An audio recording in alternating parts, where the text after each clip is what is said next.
O papai chegou. Ishimura é o típico azarado, feio, perdedor, virgem e com carisma negativo. Trabalha como vendedor, mas sem o menor riz, aquele charme essencial. Tudo muda quando ele é convocado pelo Lorde Demônio de um mundo estranho chamado Ai Ai Ai. Agora, ele precisa aprender a sobreviver ao lado de sua colega super gata e absurdamente poderosa, com nível 1000 de habilidades. A história começa em uma noite de tempestade no castelo do Lorde Demônio. Ele reúne seus 4 generais, Alandra, a Mestra das Chamas, Silfa, a Conjuradora de Tempestades, Jome, o Cavaleiro da Barreira, e, por fim, o Protetor Aquático de outro reino. A surpresa! O escolhido é Ishimura, um vendedor médio do Japão. A vida dele antes disso, um desastre.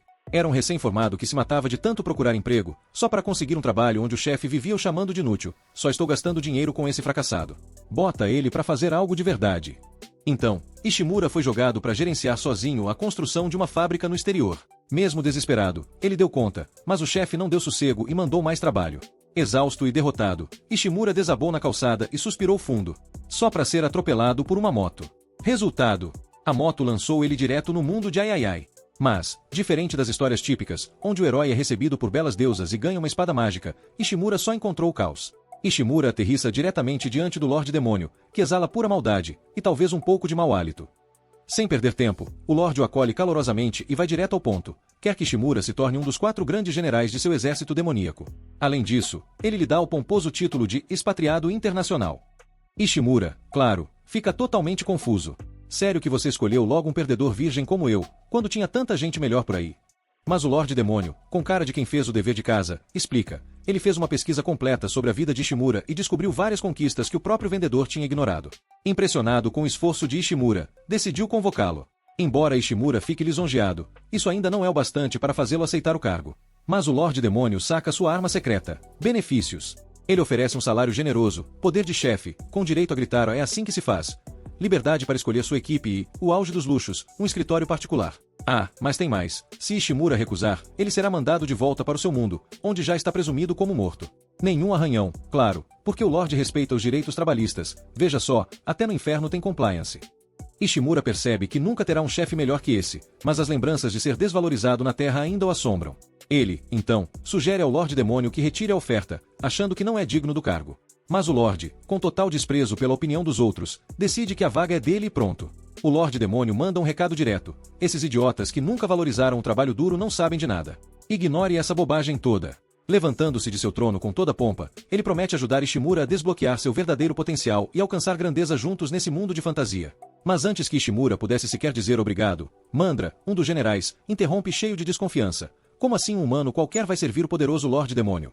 Silita e Jun, os outros generais, concordam, torcendo o nariz para a decisão.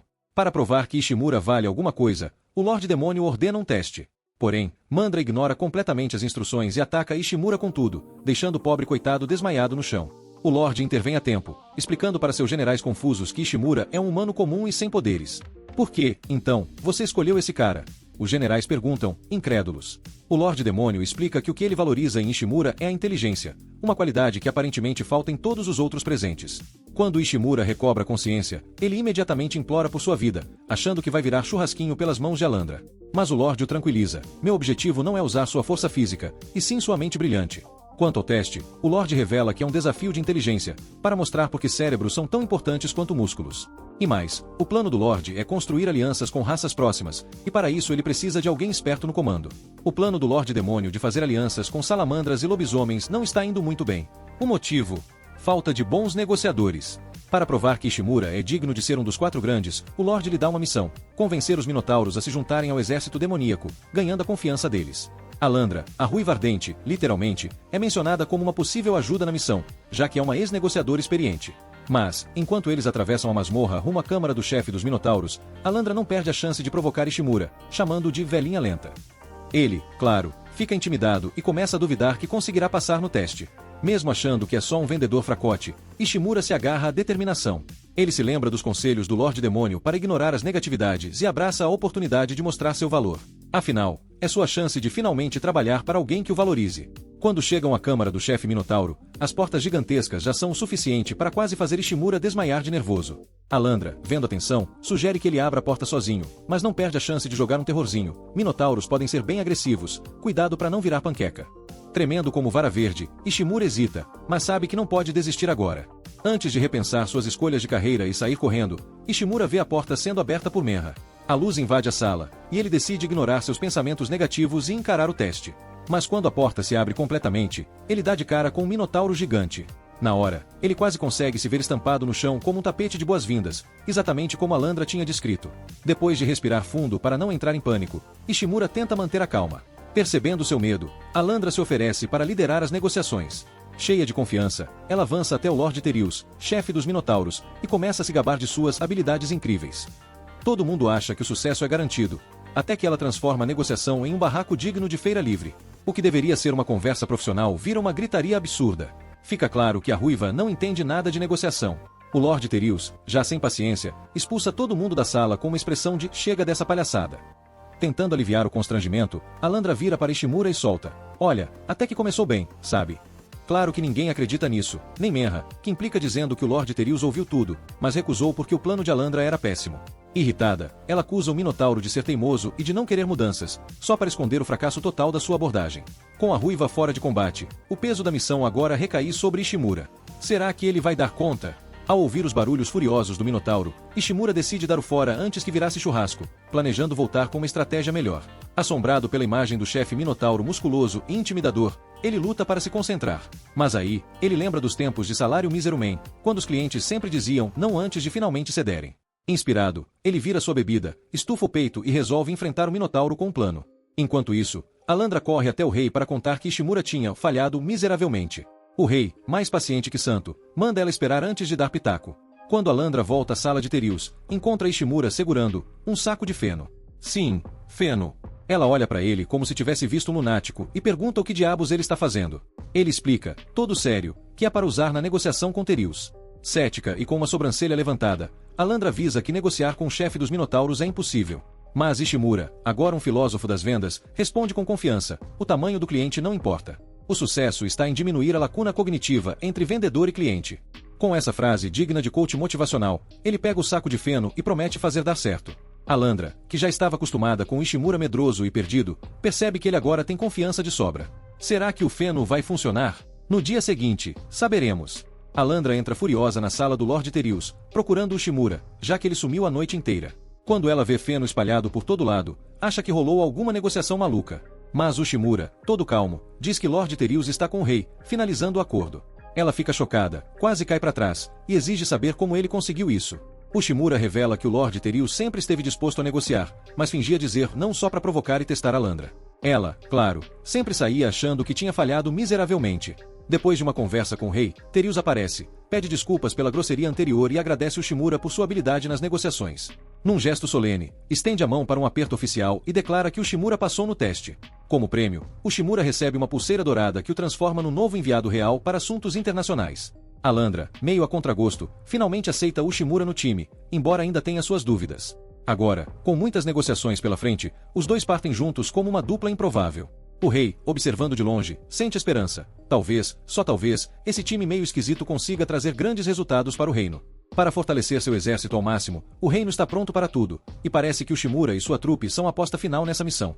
Denus finalmente está se acostumando com seu novo emprego de general demônio. Ele tem um escritório próprio, um chefe que não grita tanto, mas ainda está tentando entender como funciona essa coisa de ser vilão oficial. Achando que está na hora de socializar com os coleguinhas, ele vai até o quarto de Scylla para se apresentar.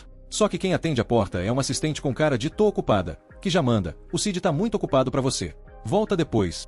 Denus sai meio desanimado, mas antes que pudesse chorar no canto, aparece Oler, toda empolgada, dizendo que o Lorde Demônio tem uma missão nova para ele. A missão? Convencer os ogros, que são basicamente os brutamontes com um exército gigante, a se unirem ao Império Demoníaco. Parece fácil, né? Só que os ogros são conhecidos por serem cabeça dura. O Lorde Demônio dá poderes quase divinos para Denus resolver isso, mas com um bônus implícito: se der ruim, você pode morrer, tá? Mundra, uma colega meio gente boa, se oferece para ir junto porque, né, ninguém quer virar lanche de ogro sozinho. Mas antes de partir, Denus decide visitar Gnome, a líder da divisão demônio que talvez tenha umas fofocas úteis sobre os ogros. Só que Mundra faz cara de passo longe, porque tem uma treta antiga com a Gnome. Enquanto Mundra vai checar as carruagens, leia-se, fugir do climão, Denus vai para o campo de treinamento onde Gnome está botando o pessoal para suar. Ele fica impressionado com o desempenho da galera, mas já tá se perguntando, será que ela vai me ajudar ou me transformar em saco de pancada? Gnome, a rainha do treinamento militar, termina de fazer os soldados suarem até a alma e finalmente dá atenção ao Denus. Quando ele pergunta sobre os ogros, ela manda real, olha, sei quase nada, mas o chefe deles, Obir, é famoso por ser o rei da encrenca. Boa sorte negociando com ele. Enquanto Denus tenta absorver a má notícia, Mundra aparece bufando atrás dele. Ele mal percebeu que ela estava ali e, claro, pergunta o que tá rolando.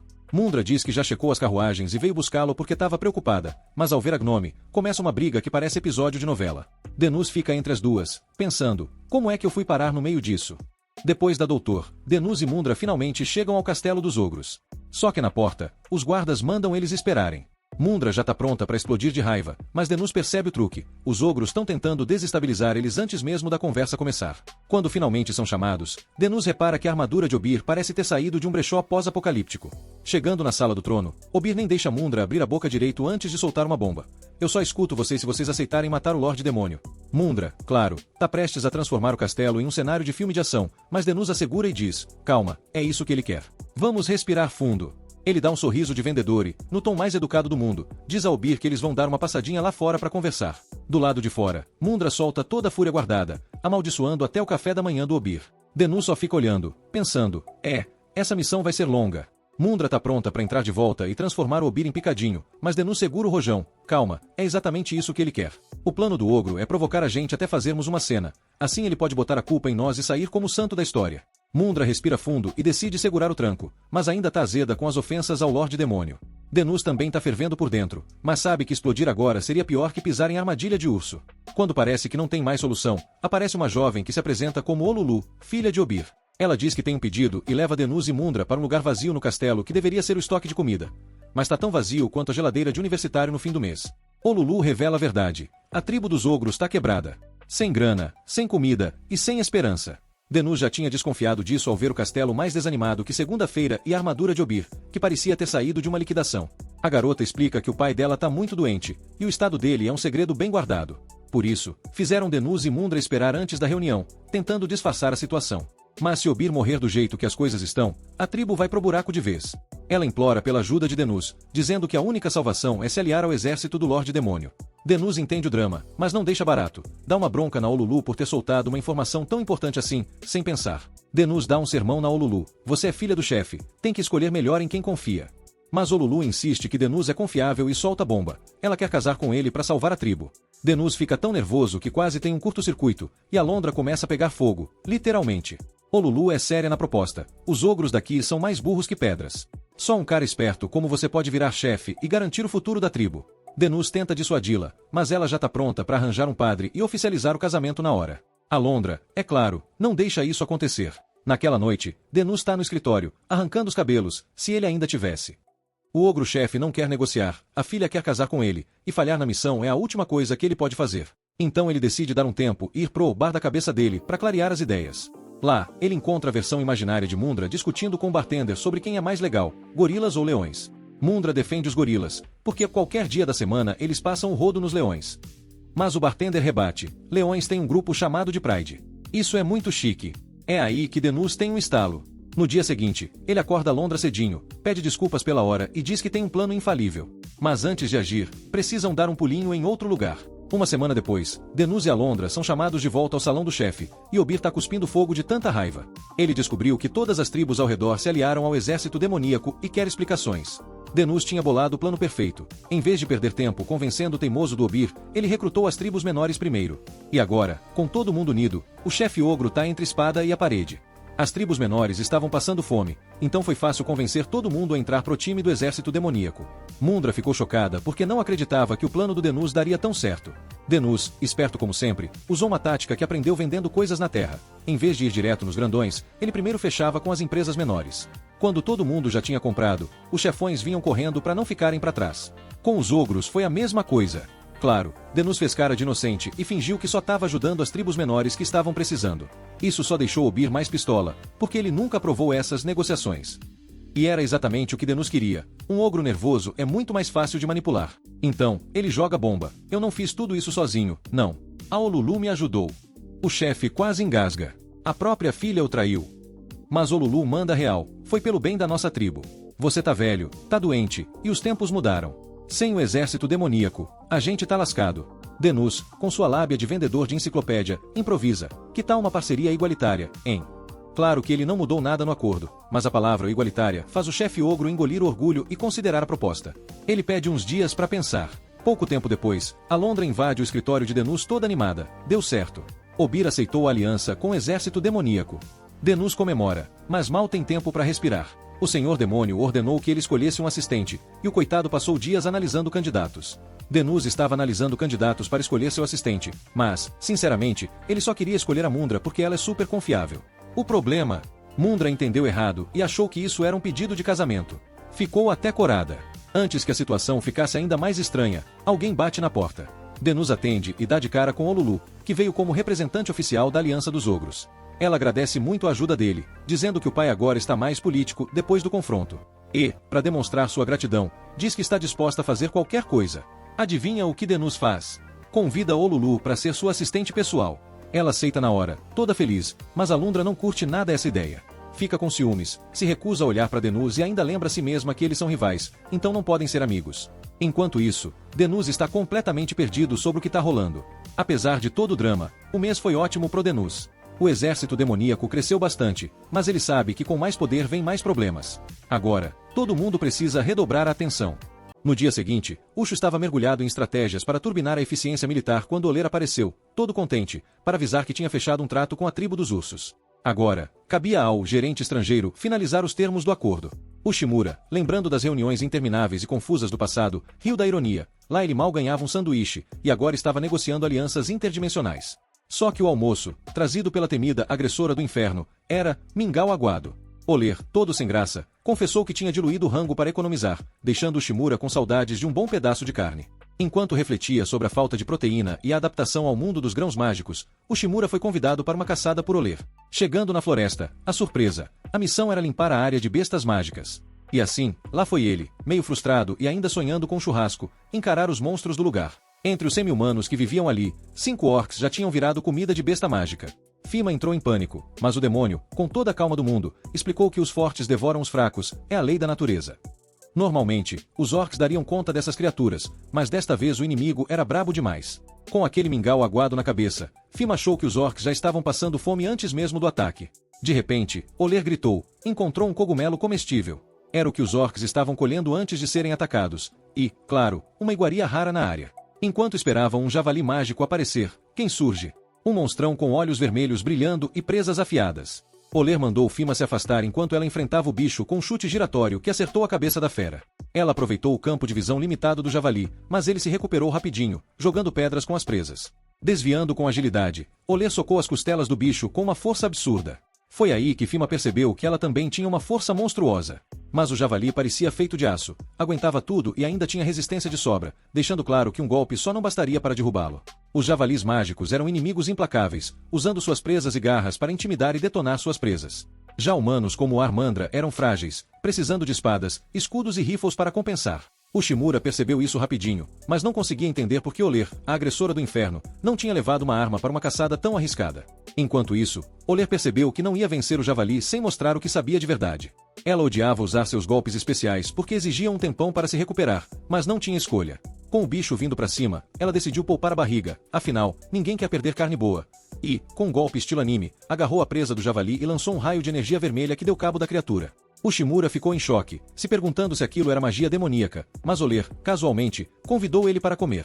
Ele, ainda traumatizado, perdeu o apetite, pelo menos até o cheiro de carne assada bater.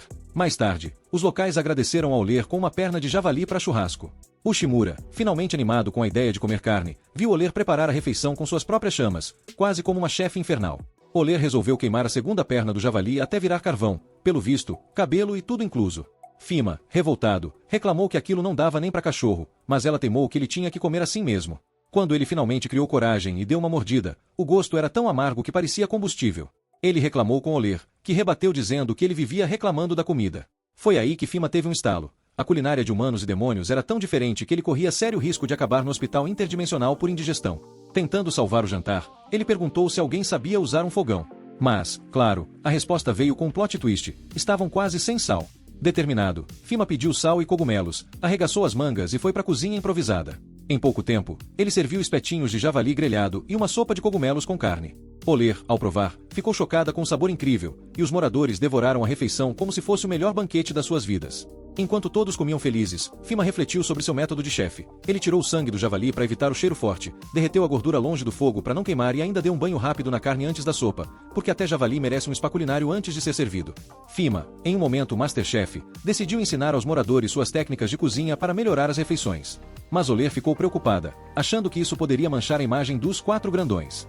Fima discordou, dizendo que melhorar a comida era o caminho para o progresso, especialmente para uma tribo que mal tinha o que comer. Quando o sol caiu, Oler, a agressora infernal, invocou uma bola de fogo para iluminar o caminho e afastar ameaças. Só demônios podiam usar esse truque, e Fima, curioso, perguntou se Suin era um demônio ou um demi. Oler explicou, meio incerta, que Alandra, o conjurador da tempestade final, era considerado um demônio, mas nunca aparecia nas reuniões, tipo aquele colega que só manda e-mail. Durante a viagem, Fima sugeriu que Oler carregasse armas, já que a magia dela demorava para recarregar. Afinal, a luta contra o javali foi quase um game over. Ele comparou a situação a enfrentar o frio sem casaco. Oler, ofendida, apagou a bola de fogo na hora, mas teve que admitir que ele tinha um ponto. Ainda assim, ela encarou o comentário como uma provocação e decidiu que o humano ficaria no grupo, provavelmente para continuar sendo seu alvo de zoeira. Fima passou a noite na vila, planejando voltar ao castelo escoltado no dia seguinte. Apesar de começarem a confiar nele, os demônios ainda tinham dificuldade de acompanhar o estilo eficiente e humano de fazer as coisas. Depois que a agressora infernal deu uma de "vou ali voando e já volto", ele ficou sozinho e decidiu voltar rapidinho para a vila, todo paranoico com perigo. No dia seguinte, após se apresentar novamente, o demônio Caim elogiou os esforços de Fima, mas alfinetou dizendo que Alandra tinha chegado na noite anterior, enquanto o humano estava atrasado, uma clara indireta. Um dos 4 grandões, em lágrimas, confessou que não se sentia digno do título. O rei, assistindo a cena, ordenou que Fima resolvesse a treta com a demonista, porque isso não era só briga de egos, mas também uma aula prática sobre a sociedade local. Depois da conversa, Fima ficou pensando por que Oler tinha reagido tão emocionalmente. Ele achava que demônios eram seres intelectuais e os demi-humanos, tipo os orcs, eram mais primitivos. Mas o jeito refinado e a aparência elegante de Oler bagunçaram essa ideia, deixando ele ainda mais confuso. Talvez demônios fossem só uma mistura de gênio e diva. Para os demônios, o estilo de roupa era mais do que moda, era um reflexo de cultura, crença e poder. A magia deles estava ligada ao corpo, então treinar o físico fortalecia os feitiços. É por isso que usavam roupas reveladoras, um símbolo de força e orgulho. Mas Fima, percebendo seus próprios preconceitos, decidiu estudar mais sobre a cultura deles, já que tinha metido o pé na jaca ao sugerir que Alandra deveria se cobrir mais. A sugestão deixou Alandra ofendidíssima, interpretando como um ataque direto ao corpo dela. Ela começou um drama digno de novela, acusando Fima de achar sua aparência horrível. Ele tentou explicar que humanos têm uma visão diferente sobre mostrar pele e que isso não tinha nada a ver com indecência, mas parecia tarde demais. A demonista estava na bad, enfiando a cara na vergonha. Lembrando de quando Fima disse que ela podia sempre falar abertamente com ele, Alandra começou a repensar tudo. Enquanto isso, o humano estava no bar, curtindo um churrasquinho com saquê e finalmente dando um sorriso. Inspirado pela especialidade da casa, provavelmente algo apimentado, Fima foi encontrar Alandra para resolver as coisas. E aí, com a maior sinceridade, ele admitiu: seu corpo é bonito, tá? Alandra deixou claro que não estava tentando ser indecente, só queria um elogio. Meio sem graça, os dois acabaram se desculpando, Fima, pela sinceridade demais, e Alandra, por impor suas ideias e deixá-lo jogado na floresta. Ele admitiu que ficou apavorado naquela situação, mas ressaltou que aprender um com o outro poderia torná-los uma baita dupla. Alandra, meio desconfiada se ele queria dizer outra coisa, concordou. Com isso, Fima sentiu que finalmente poderia trabalhar num ambiente mais tranquilo, agora que o castelo estava mais organizado. Logo depois, o Rei Demônio reuniu todo mundo para anunciar que, com a aliança dos ogros e a unificação das 7 tribos, o exército demoníaco estava mais forte do que nunca. Ele elogiou o sucesso rápido de Fima e o recompensou com uma pedra mágica. Fima, humilde como sempre, agradeceu e fez questão de dar o crédito a Alandra, oferecendo a pedra como forma de gratidão. Só que, ao ver isso, alguém soltou um epa. Para demônios, dar uma pedra mágica era tipo pedir alguém em casamento. Enquanto isso, uma demonista espiava a cena à distância, amargurada, pensando: até esse Fima conseguiu respeito, e eu aqui, só no recalque. Apesar de todo o reconhecimento e elogios que o Shimura recebeu ao encontrar seu chefe, ele se ajoelhou e pediu outra chance, preocupado por ter esquecido algo importante. O Rei Demônio respondeu que o problema de Ushimura era não reconhecer o próprio sucesso e a falta de confiança em si mesmo, algo comum ao Gothic Egel com problemas com o pai. Mudando de assunto, o Rei Demônio perguntou ao gerente de relações exteriores o que ele achava da relação entre demônios e semi-humanos. Ele acreditava que o problema estava na diferença de habilidades, já que os demônios, com sua magia, tinham vantagens sociais que marginalizavam os semi-humanos. O Rei Demônio concordou, dizendo que poucas raças podiam usar magia, e por isso o Shimura era necessário. O general precisava encontrar uma forma de dar esse poder a todos para diminuir a desigualdade. O Shimura, grato, lembrou que ele não tinha magia, mas o Rei Demônio lhe deu uma pedra mágica para ele investigar com a ajuda de Cid, o arqueiro tempestuoso. Bima foi avisado de que poderia ser difícil e, depois da reunião, Mimura saiu para procurar Endra, que achava que a missão do humano estava indo bem. Bima pesquisava como aproveitar o imenso poder do artefato de várias formas, enquanto Oral trazia chá para ele, notando o cansaço dele por causa do trabalho extra. Ela sugeriu que ele fosse embora mais cedo para evitar o burnout, mas o Shimura garantiu que estava quase terminando o dia. Ele então pegou a pedra mágica e perguntou se os semi-humanos poderiam ganhar magia como os demônios. Ela confirmou que era possível, mas era necessário ter talento natural, só a pedra não bastava. Percebendo que precisava de mais conhecimento, ele decidiu consultar Sfit diretamente. Reunindo sua coragem, foi até os aposentos de Sfit, mas foi recebido pela assistente Belinda, que não o reconheceu. Embaraçada, ela lembrou da conversa deles dias atrás e se desculpou por não ter tratado o oficial de alta patente corretamente. No entanto, ela informou que Sfit estava ausente novamente, o que fez Bima protestar. Insistindo que tinha uma reunião marcada, o Shimura tentou convencer Belinda, mas ela, firme, repetiu que o arquimago não estava disponível e prometeu avisá-lo quando ele voltasse. Ela tentou fechar a porta, mas o Shimura bloqueou com o pé, sugerindo que discutissem ali mesmo. Enquanto isso, Alander continuava observando secretamente e não gostava nada de ver o Shimura entrando no quarto de outra mulher. Belinda, já irritada, pediu que ele fosse rápido, pois tinha outros compromissos. O Shimura foi direto ao ponto, perguntando se ela era realmente a tal Silid, apoiando sua suspeita com 3 razões. Primeiro, ela usava óculos, coisa que demônios, conhecidos pela sua força física, geralmente não usavam, provavelmente só para fazer charme. Segundo, não havia Belinda na lista do exército demoníaco. E terceiro, seu chefe tinha avisado que Cid poderia se disfarçar para fugir do trabalho.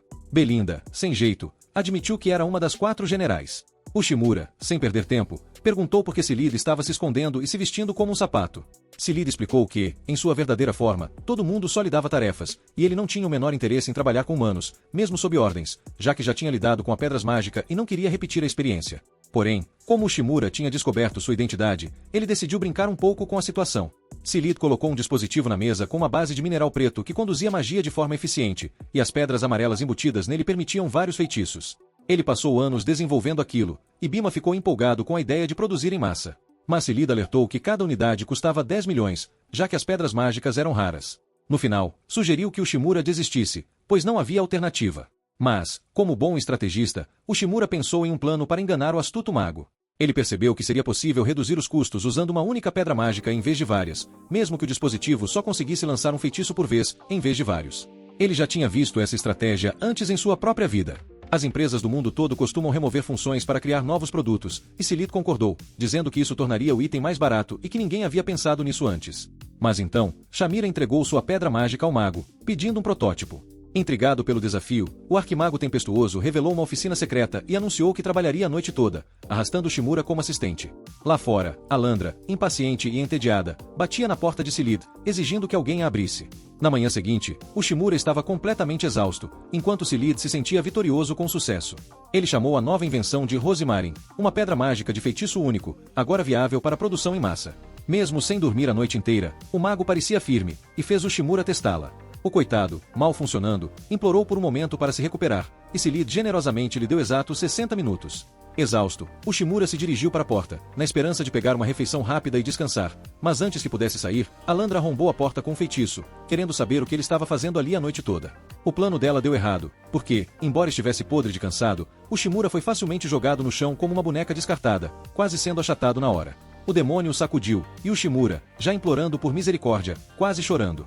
Nesse momento, Silid apareceu, vestindo as vestes de arquimago e falando com uma voz profunda e autoritária, mandando Alandra levar a bagunça para fora. Ela quis saber onde estava a mulher, mas o mago insistiu que era só ele e o Shimura ali. No meio da confusão, Liu e Oral entraram correndo, chamando por Alandra e o Shimura. Furiosa, Alandra gritou que um imenso exército de aves estava atacando vilarejos, e o Rei Demônio ordenou que lidassem com isso. Mandaram Alandra proteger 3 vilarejos, enquanto Silid viu uma oportunidade de testar sua invenção. O mago levou o Shimura para um campo aberto para o teste, e alguns locais se aproximaram demais. O Shimura avisou-os para se afastarem, e Silid lhe entregou uma pedra, pedindo para ele invocar uma bola de fogo. Embora morresse de medo, o Shimura obedeceu.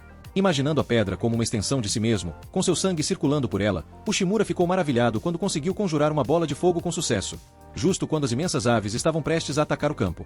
Mas aí, ele se empolgou e lançou várias bolas de fogo para tentar afastar as aves. Só que a pedra falhou feio quando um dos animais atacou de perto. Cid usou magia para afastar as aves, dando a Ushimura a chance de tentar de novo, mas nada. Depois de derrotar a primeira onda de aves, o arquimago tempestuoso concluiu que a pedra não aguentava a intensidade da batalha e, com isso, o experimento foi um fracasso. Mais tarde, os generais se reúnem com os moradores da aldeia, e Homer comenta com Silith que os demi-humanos parecem frágilzinhos. Silith tira o capacete, revela seu rosto e explica que, apesar de fracos e vivendo na miséria, esses demi-humanos são sempre gentis e alegres, o que a fez lembrar do dia em que decidiu criar o dispositivo mágico original. Nascida em uma família de elfos mercadores, ela fugiu de casa depois de ser encontrada por demi-humanos e acolhida em sua aldeia, onde ninguém podia usar magia e todos viviam na pobreza. Silith começou a trabalhar em dispositivos mágicos para ajudar essas pessoas, mas acabou perdendo o foco da sua missão inicial. Ela conta para a Alma que, como cientista, é seu dever avançar a sociedade, e fazer a invenção funcionar virou uma questão de honra. Ela também avisa que a Ziata pode atacar novamente a qualquer momento, então é urgente corrigir a pedra. Enquanto isso, Ushimura volta para seu bar imaginário, onde Alandra está feliz da vida devorando vísceras cozidas, refletindo sobre como a comida, que antes era vista como desperdício, agora se tornou um item valioso. Ushimura pede para Silith produzir mais 10 rosmarins para enfrentar a Ziata de novo, e então, ele coloca as pedras no chão e as ativa. Ele se lembra que as aves ficam perturbadas com sons agudos e consegue afugentá-las com um pouquinho de magia. Tudo isso, claro, foi feito em poucos dias, porque tempo é coisa de cientista. No castelo, Muma informa ao Senhor Demônio que o novo dispositivo pode afastar monstros sem precisar de magia, é barato e eficaz, tornando-se uma ótima ferramenta para proteger as vilas. O rei pede mais dispositivos para as vilas. Após a reunião, Ushimura agradece a Silith pela ajuda, mas ela acha que quem deveria agradecê-la é ele, por dar um propósito de novo ao seu trabalho. Ela o recompensa com um dispositivo de magia de combate que dispara 30 tiros, e Ushimura, curioso, pergunta quem fez durante o desenvolvimento do Rosmarin. Ela responde com toda a humildade: "Eu sou um gênio, né?" Após a reunião, Ushimura estava animado para voltar ao trabalho, até que MRA invade o local, reclamando que ele não a atualizou e acusando de estar flertando com outra mulher. No dia seguinte, no bar fictício da Mima, Alandra não perde a chance de importunar um garoto com um celular, dizendo que inveja a vida dele, morando com os pais e ficando o dia todo online. O garoto, sem rodeios, chama ela de chata. Nesse momento, Mima percebe que o garoto não está assistindo o Skip Toiler, mas investindo em ações. E, pelo relógio caro, ele não é nenhum novato no jogo. Alandra, então, manda ele tirar o capô, já que estão dentro de um lugar fechado. E, quando ele não responde, ela repete mais alto e até tenta arrancar o capô. Vendo isso, Shun reflete que ele também precisa tirar o capô, não literalmente, mas a mentalidade cautelosa no trabalho. Ele tem seguido as instruções do Rei Demônio e está sendo responsável, mas o verdadeiro crescimento vem de enfrentar os problemas de frente. Decidido, ele vai até o mercado da Rua do Reino, feliz por ter convidado Alandra, e até acha ela bem estilosa naquele vestido, bem diferente do visual normal dela. Enquanto isso, Mandra fica toda sem graça, lembrando da conversa com Oral. Ela contou pro amigo que foi convidada para o mercado, mas não sabia como lidar com o encontro. Oral sugeriu que fizessem isso como um duelo, onde ambos usariam a melhor armadura. Ela queria se mostrar forte, mas Oral alertou que Ushimura, sendo humano, não entenderia muito bem. Então, ela deveria escolher uma roupa mais modesta, e não algo tão ousado. Mandra reflete sobre isso, mas ainda assim, pensa que algo divertido seria melhor. No fim, Oral agradece pela ajuda, dizendo que a conversa com Ushimura foi mais suave graças a ela. Ele menciona que a pesquisa de hoje será tranquila, o que deixa Alandra confusa. Ele então explica que estão fazendo uma pesquisa de mercado, destruindo todas as expectativas da Mima, que explode em chamas. Mas o Oral dá uma explicação. O objetivo é coletar opiniões para inspirar e crescer o exército. No primeiro stand, o vendedor reconhece Ushimura como um dos 4 grandes generais, o que surpreende ele. O comerciante explica que humanos com esse tipo de roupa no Castelo Real são raros, e que os comerciantes ficam ligados nas notícias locais para não serem pegos de surpresa. Se o Ushimura quiser saber mais, tem que prestar atenção na rede de vendedores. Surpreso com a presença de 2 generais, o vendedor oferece um descontão em um par de taças de ouro, e Ushimura, rápido como um raio, já aceita e pede um favorzinho.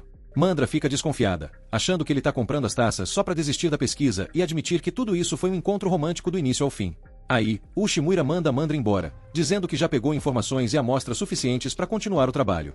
Enquanto anda pela multidão, ele vai anotando tudo o que considera interessante, até dar uma parada em uma cafeteria para refletir sobre os benefícios da aliança entre demônios, ogros e minotauros, que tem gerado trocas culturais e de talentos. Mandra observa o aumento de novas lojas, mas Uchimuira destaca o lado negativo, a escassez de comida por conta do rápido crescimento populacional, como o aumento nos preços do Gimu. Mandra compartilha sua experiência tentando negociar com um dono de loja de Gimu, só para perceber que ele também não estava ganhando nada. Uchimuira acha que os atacadistas estão controlando o mercado de Gimu e inflando os preços. Ele explica que os pequenos comerciantes precisam aumentar os preços também para manter o lucro e sugere que a Mandra converse com os atacadistas sobre isso. Lumera, porém, adverte que isso é só uma suposição, porque o sindicato dos atacadistas pode causar problemas se alguém ultrapassar os limites, especialmente por ser uma questão que afeta o país inteiro. Além disso, tem a divisão social entre demônios e semi-humanos que precisa ser resolvida aos poucos. Uchimuira então fecha seu caderno e anuncia o fim da pesquisa de mercado.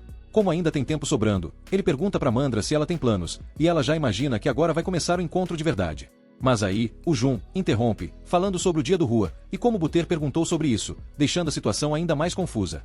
A Demi-1 explica que Rua Day é uma celebração tradicional onde as pessoas trocam presentes com pessoas importantes. A Ymir pergunta se o Jun não vai dar algum presente para o exército, e ela brinca dizendo que não vai dar nada para aquele demônio rabugento. De repente, um casal de semi-humanos pede ajuda para salvar a loja deles. Os generais são levados até a barraquinha de comida, onde o casal conta que vendia Shimu há anos, mas os negócios estavam em baixa. Um comerciante chamado Buaran sugeriu vender o Shimu por um preço mais baixo por conta do aumento nos custos. Depois de fazerem um grande pedido, trabalharam sem parar para entregá-lo, mas, no dia da entrega, o Buaran disse que não sabia que o Shimu tinha que ser consumido no mesmo dia. Resultado: perderam o pedido e tiveram um prejuízo enorme. Após ouvir isso, o Jun comenta que o Uchimuira é bom tanto em negociações quanto em culinária, e talvez tenha umas ideias para ajudar. O Uchimuira prova um Shimu do casal e decide salvar a loja deles. Ele diz que o objetivo é vender 300 peças de Shimu, a mesma quantidade que a loja venderia em 2 meses. O Puma, ao provar o Shimu, diz que parece um mochi japonês, mas sem o toque final. No entanto, seu sabor suave pode ser uma vantagem, já que o mochi combina com vários pratos. Para determinar quais pratos seriam os melhores, o Uchimuira descobre que os principais clientes dele são idosos, mas esse grupo não curte Shimu. Então ele pede para os vendedores criarem uma nova receita, e manda Almenra visitar outras lojas. Mais tarde, o Uchimuira volta ao mercado, chama atenção com o tambor e anuncia o Rua Day, com jogos tradicionais como tiro ao alvo, luta de besouros e bate o maluco. A velha Mandra aposta em um besouro que acaba ganhando, enquanto os demônios ao redor ficam totalmente confusos com o evento. O Uchimuira, então, conta que essa tradição vem de uma velha história sobre uma linda garota e um garoto que vendia Shimu, e que se apaixonaram. No entanto, o rei, invejoso da beleza da garota, o separou à força. Mas, apesar disso, eles se encontravam secretamente no Ano Novo. Aqui está a tradução cômica e resumida da parte 4. Durante uma celebração do Rua Day, numa noite de lua nova, o casal de semi-humanos comeu Shimu e pediu para ficar junto para sempre. Os deuses, generosos, realizaram o desejo, abençoando-os com arco-íris e levando-os para as estrelas para viverem felizes. O Uchimuira então faz uma piadinha dizendo que hoje é lua nova e sugere que todo mundo compartilhe Shimu com seus entes queridos para ver se os desejos deles também se realizam. A galera parece curtir a ideia, e ele lembra que foi com a ajuda do Gnome e de festas como o Rua Day, que combinam com o clima de Natal e Halloween, que conseguiu tanto sucesso. O Uchimuira desafia o casal a revelar a nova receita de Shimu, agora com as cores de um arco-íris, e a juventude pira com a novidade. A Mandra então percebe que, se reposicionar o público-alvo, pode aumentar as vendas, já que o tempo pode fazer isso cair. Ela começa a pensar que, com um novo público, pode até abrir uma cadeia de lojas de Shimu, fazendo o Uchimuira sonhar com a expansão. O casal agradece muito a ele e a Alandra, mas o Uchimuira é humilde e lembra que a Alandra também ajudou, promovendo a loja no evento. Só que, ao mencionar a rival, a Mandra fica um pouco irritada, porque não curte lembrar da competição. O casal presenteia o Uchimuira com uma coleção de Shimu colorido, e ele então convida a Mandra para sentar com ele. Ele revela as taças douradas que comprou mais cedo. Mandra, toda animada, pensa que esse é o momento da proposta que ela estava esperando, mas fica na dúvida. O Uchimuira, sem cerimônia, solta que o desejo dele, ao comer o Shimu, é que a próxima missão deles dê certo. Mandra, sem perder tempo, o chama de workaholic e dá uma bronca. Quando voltam para o castelo, o chefe de assuntos estrangeiros dá um relatório ao líder supremo sobre a pesquisa dele sobre uma nação vizinha chamada Terra do Ouro, famosa pelas suas minas de ouro. O chefe de assuntos estrangeiros sugere atacar a Terra do Ouro para fazer negócios, já que trocar com nações ricas é crucial para a estratégia militar. O Rei Demônio, no entanto, propõe que negociem com o Rosmarin, mas o Uchimuira não concorda, dizendo que essa tecnologia deve ficar em segredo. O líder supremo rebate, dizendo que as descobertas de Suti são únicas e quase impossíveis de replicar, e que, com talentos como o do Uchimuira, a coisa vai ser um sucesso. Mas, o Rei Demônio, com todo o seu estilo, avisa para tomar cuidado, já que a Terra do Ouro, ou o Reino da Fúria, pode ser bem perigoso. No dia seguinte, Shun fica reflexivo, lembrando que entrou no exército demoníaco há poucos meses e já está partindo para sua primeira missão oficial como um dos 4 grandes. Enquanto espera pela carruagem, Urus faz os últimos preparativos, e Alendra se oferece para escoltá-lo, avisando que o Rei Furioso, apesar de jovem e habilidoso, é notoriamente imprevisível. Dizem que ele já jogou um comerciante para crocodilo só porque vendeu mercadorias falsas. Então, né, melhor não vacilar. Mesmo preocupado, Urus segue sozinho. Antes de partir, o velho Demonos fica no papel de mãe coruja, levou a carteira. Se passar mal, manda parar a carruagem. E pelo amor, rejeita qualquer donzela oferecida.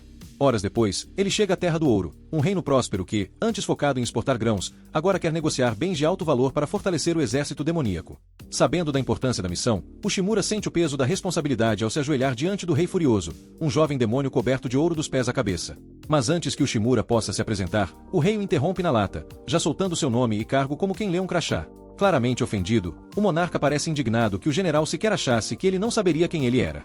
Esse rei realmente vive à altura da fama, difícil e mandão. Com olhos em chamas, ele já parte pra cima. Tu tá no cargo faz meses e ainda não passou por aqui. Explica isso aí, agora. O humano, suando frio, se curva ainda mais, soltando desculpas a torto e a direito enquanto percebe que a negociação será uma guerra mental, e o rei, claramente, nunca deixa ninguém esquecer quem manda. Finalmente, o rei vai direto ao ponto e pergunta o que ele trouxe. O Shimura, todo pomposo, apresenta uma prata refinada. Mas o monarca se sente pessoalmente ofendido e simplesmente destrói o presente com um raio. Sério que você veio à Terra do Ouro e achou que prata era uma boa ideia? O Shimura, ainda se curvando feito um profissional do tapete vermelho, dá um sorrisinho maroto e puxa outra oferta da manga. O Rosimarin, uma pedra mágica que repele monstros. Ele explica que, até agora, só o exército demoníaco usou essa belezinha, então o Reino Furioso seria o primeiro forasteiro a botar as mãos nisso, uma baita vantagem para as minas de ouro. O rei arqueia uma sobrancelha e solta. Peraí, tu tá falando daquela pedrinha que ameaça os bichos? O Shimura confirma, explicando que as criaturas mágicas vivem atacando os mineradores, e sem proteção extra, é um caos. Se o Reino Furioso tivesse Rosimarin, adeus preocupação com monstros. O líder local logo percebe que isso poderia cortar um monte de custos com seguranças, então o Shimura aproveita o embalo e já apresenta um lote de pedras mágicas, incentivando o rei a testá-las. O monarca, curioso como sempre, decide fazer o teste de um jeito bem peculiar, jogando um crocodilo gigante em cima do Shimura. Totalmente apavorado e repensando todas as escolhas que o trouxeram até aqui, o Shimura ativa o Rosimarin, se perguntando por que esse reino prefere soltá-lo contra jacarés em vez de oferecer belas donzelas. Para sua sorte, a pedra funciona, repelindo o bicho. Só que tem um pequeno detalhe. Agora o crocodilo resolve avançar em direção ao rei. Lumera, vendo que a coisa pode desandar, já prepara uma bola de fogo, mas o rei é mais rápido e torra o bicho com um raio. Impressionado, ele finalmente admite que o Shimura tem coragem, confiança e lealdade, 3 qualidades raras em quem não quer virar churrasco. Satisfeito, o monarca decide comprar as pedras, e para mostrar que não brinca em serviço, joga uma pilha absurda de ouro na frente de Ushimura. O general, piscando para ter certeza de que não está sonhando, avisa que cada barra vale 7 milhões de G. O rei, nem aí para valores, pergunta sobre a capacidade de produção, e Ushimura, cheio de pose, garante que pode entregar 200 Rosimarin em um mês. Só que o rei é daqueles clientes que quer tudo para ontem e ordena que a entrega seja feita em uma semana. Para motivar o esforço, ele manda despejar 3 montanhas de ouro na frente de Ushimura e exige todas as pedras mágicas do exército demoníaco. Agora, o problema está nas mãos da equipe de produção. O gerente responsável tem que convencer Cilida a acelerar a fabricação. Só que ela, já arrancando os cabelos, avisa que a produção do Rosimarin ainda está engatinhando e não tem como atender essa demanda absurda. Para piorar, a Arquimaga alerta que forçar esse ritmo pode acabar colapsando o próprio exército demoníaco. Ou seja, Ushimura conseguiu um ótimo negócio, mas talvez tenha acabado de criar um problemão gigantesco. O exército demoníaco já conseguiu recuperar as áreas devastadas e estabilizar os recursos, então Bimur diz que agora dá para focar na produção de Rosimarin. Sem muita escolha, Cilid suspira e aceita a missão, já sentindo a dor de cabeça chegando.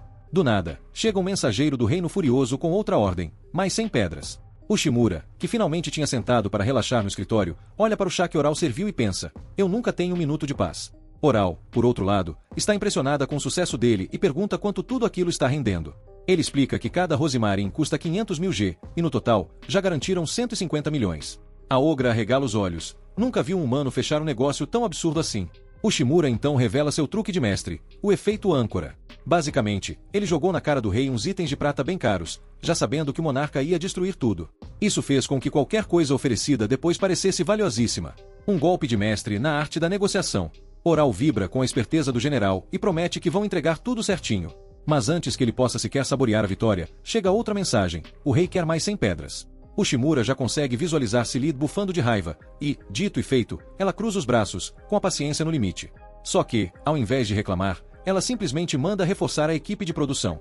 Depois de um esforço sobre-humano, a primeira leva de 200 pedras é enviada. Para manter o ritmo, os trabalhadores recebem um incentivo, ou seja, devem ter prometido comida ou folga. Logo, mais 200 Rosimarin são despachados para o Reino Furioso.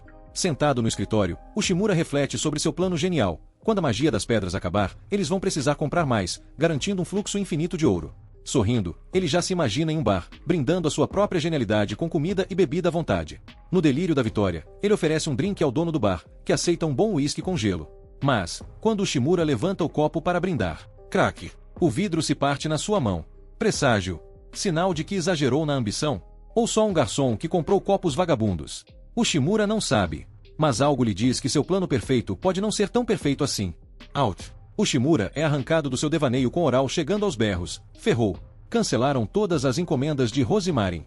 Desesperado, ele vai investigar e descobre que um comerciante safado está vendendo as mesmas pedras por metade do preço.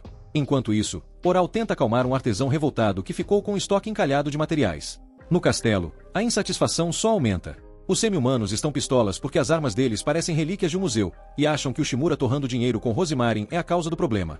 Já tem gente espalhando fofoca de que o comércio tá ruim pra todo mundo, e o ouro do reino está sumindo mais rápido que salário depois do pagamento.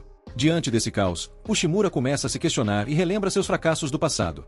Mas, ao invés de fugir da responsabilidade, ele decide fazer algo inédito: assumir a culpa. Ele vai direto ao Senhor Demônio e confessa tudo. Mas, para sua surpresa, o chefe não dá bronca, só manda ele aprender com os erros e consertar a bagunça. Com o espírito renovado, Ushimura parte para pedir desculpas aos líderes militares.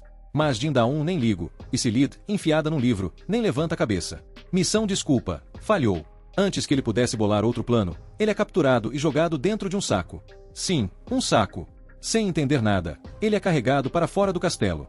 No puro instinto de sobrevivência, ele se debate até escapar, recupera o fôlego e tenta entender o que rolou.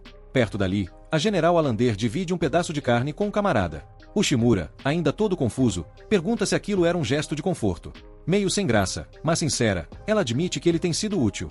Mas justo quando o clima começa a melhorar, um demônio aparece e se aproxima dele. Ushimura já se prepara para correr, mas antes que algo aconteça, Oral surge trazendo frutas e muda completamente o foco da conversa. No fim, eles acabam compartilhando a comida, e as garotas cochilam ali mesmo. Ushimura, agora mais calmo, cobre elas com cobertor e percebe algo importante. Mesmo com todo o caos, ele tem aliados de verdade. Relembrando as palavras do Senhor Demônio, ele decide que vai dar a volta por cima. Enquanto isso, no Reino Furioso, o rei agradece ao comerciante Bearen por fornecer produtos de qualidade a preços baixos. O porco mercador apenas sorri e jura lealdade. Mas guarda bem para si o segredo de como está conseguindo esse milagre. No meio do caos, o ex-funcionário tenta bancar o professor e explica que, para evitar erros repetitivos, primeiro é preciso entender o que deu ruim. Mas T, com prioridades bem mais importantes, nota que o Rosemarin tá pela metade do preço e pensa: alguém deve ter analisado isso, ou só estavam desesperados para vender. Sem tempo para teoria, ele volta pro seu bar imaginário e começa a jogar um joguinho de palavras com o dono. De repente, Sam aparece e manda um psiu, porque tá na vibe de tocar um violãozinho. A música bate forte no Shima, que reflete sobre a beleza dos artistas de rua, até lembrar que tem trabalho para fazer. Voltando à realidade, ele conclui que o Rosemarin foi parar nas mãos de um mercador do castelo, provavelmente em troca de ouro vindo do servo do Lorde Demônio. Mas antes que ele possa investigar, o velho mandeiro invade o recinto reclamando que o Rosemarin não funcionou. O modo atendente de saque do Shima ativa, e ele já trata o problema como se fosse um recall de produto. O demonista, sem paciência para papo furado, arrasta ele até o local de testes, onde uma besta mágica fez o maior estrago. Enquanto isso, um aldeão já tá surtando porque a pedra encantada falhou. Aparentemente, ela era grande arma contra o exército demoníaco, e agora a fome tá batendo na porta da vila. O Shima percebe que algo tá muito errado, porque o Rosemarin simplesmente evaporou dos locais de instalação. De volta ao escritório, ele manda fazer um levantamento geral das vilas afetadas, e na calada da noite, decide investigar uma vila suspeita. Ele pede silêncio, mantendo uma pose de mestre dos disfarces, quando de repente, flagra dois encapuzados tentando roubar o Rosemarin.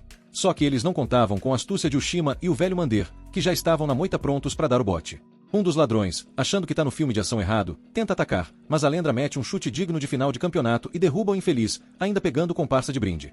Vendo que a situação virou um UFC sem chance de vitória, os dois tentam fugir.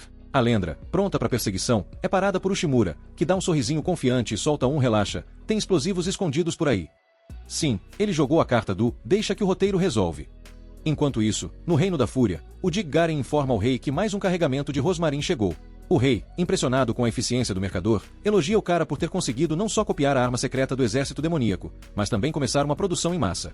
Buara, o mercador porquinho, sim, ele parece um leitão engravatado, só faz um gesto humilde, reafirmando seu compromisso com a qualidade, o que, no caso dele, significa vender qualquer tralha pelo dobro do preço. A verdade é que Buara não chegou ao topo à toa. Ele tem um método infalível: comprar barato, vender caro e sempre estar um passo à frente da concorrência. Quando descobriu que o exército demoníaco estava negociando com o Reino da Fúria, viu uma oportunidade de ouro. Afinal, onde o Lorde Demônio pisa, dinheiro brota. Ele até achou as provisões portáteis do exército bem interessantes, mas replicar o rosmarim? Nem os melhores artesãos conseguiam fazer isso direito. A maioria teria desistido, mas Buaran é um comerciante de verdade. Se não dá para produzir, a gente dá um jeitinho, mesmo que envolva furto. Ele também respeita os mercadores do exército demoníaco, sejam eles contrabandistas ou gênios da engenharia mágica. Moralidade. Isso aí ficou no passado. Só que a jogada dele dá ruim quando, durante uma de suas viagens, sua carruagem é parada por guardas do Reino da Fúria, cumprindo mandado de prisão real. Arrastado até o rei, ele assiste em pânico enquanto Sua Majestade esmaga uma pedra de rosmarin na mão, furioso com a baixa qualidade do produto. Suando mais que tampa de marmita, Buaran gagueja que nunca venderia porcaria para o rei, mas o monarca, envolto em relâmpagos e claramente sem paciência, exige uma explicação. Por dentro, Buaran já tá rezando para qualquer divindade do comércio salvar sua pele. Buaran começa a suar mais que tampa de panela de pressão. Ele só revendeu as pedras roubadas achando que eram legítimas. Ou seja, se alguém caiu num golpe aqui, foi ele. Mas ele prefere ficar quieto, só que o rei não tem paciência para drama e manda chamar alguém que pode esclarecer tudo. Amura, um dos generais top do exército demoníaco, famoso por fazer acordos até com mineradores. Buaran já entra em modo ferrou. Para ele, o maior perigo do exército demoníaco tem nome: Ushimura, o espião estrangeiro que adora frustrar os planos alheios. Eventualmente, Ushimura mete o dedo na cara de Buaran e o acusa de roubar o rosmarin.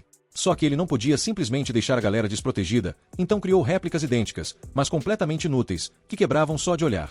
E o melhor, o Reino da Fúria, achando que estava com o produto original, nem percebeu. O sucesso do plano foi graças a Cid, que ajudou a criar cópias perfeitas. No início, os cientistas protestaram por causa do prazo apertado, mas aceitaram depois de exigir um bolo. Afinal, pensamento criativo precisa de açúcar.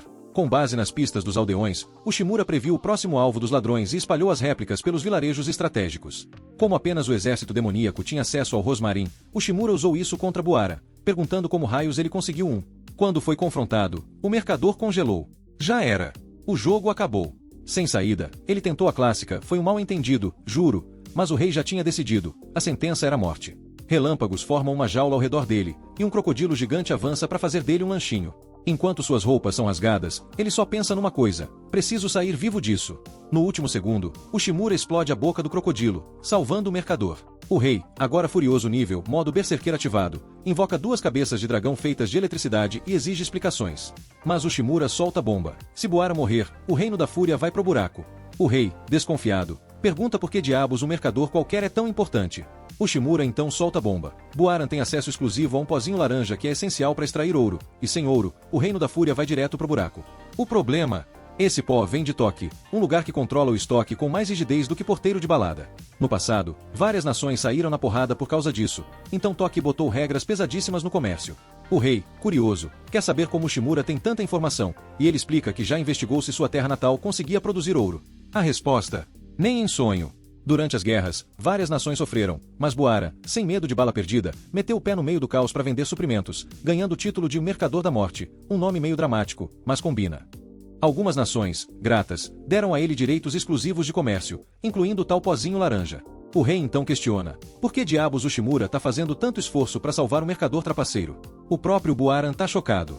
Mas Ushimura, zen como sempre, diz que ajudar os outros é algo natural, porque a vida não é só dinheiro, embora um dinheirinho sempre ajude. O rei, já de saco cheio, boceja e manda todo mundo embora, dizendo que tá cansado demais para continuar com isso. Lá fora, Ushimura suspira aliviado, enquanto Buaran começa a desconfiar de seus motivos. Mas então, algo inesperado acontece. Ushimura desaba e admite que estava morrendo de medo. Ele até pede para se apoiar no ombro de Budjig Garan para se recompor. Logo depois, chega Oral com várias mulheres encapuzadas que, do nada, correm para abraçar Buaran. Surpresa! São suas filhas. Ushimura descobriu que ele resgatava órfãs da guerra e dava trabalho para elas, então trouxe as meninas até ele. Buaran, que já estava emocionado, quase chora de vez. E para completar, Ushimura ainda dá permissão para ele vender rosmarin, mesmo depois da tentativa de enganação. O mercador fica surpreso, mas Ushimura explica que precisa de alguém confiável para distribuir as pedras em mercados distantes. Tocadíssimo com a generosidade, Buaran decide mudar de vida, pelo bem das filhas. No fim, ele até solta uma informação quente sobre o comércio na guilda do Rei Demônio. Partiu 2.000 inscritos. Se inscreve aí, filhote.